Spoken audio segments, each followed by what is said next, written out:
Hello guys, this is me Anat Kanayash. Today I'm gonna show you how to make moon lighting in Blender. So here's a simple project I've opened. It only works in viewport shading. This shading, and you have to keep it as sun. And you can keep the exposure much as you can. And then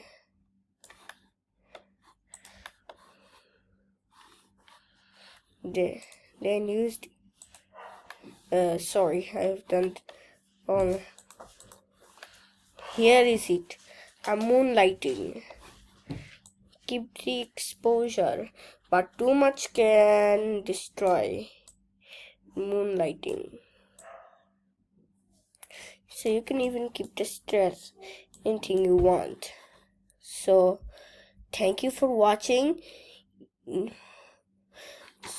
tutorials next time. I'm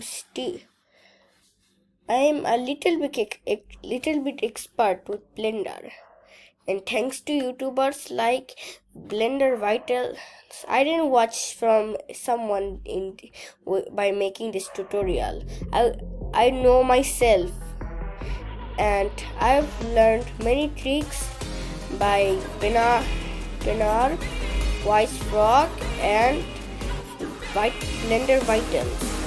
Thanks to them. Bye.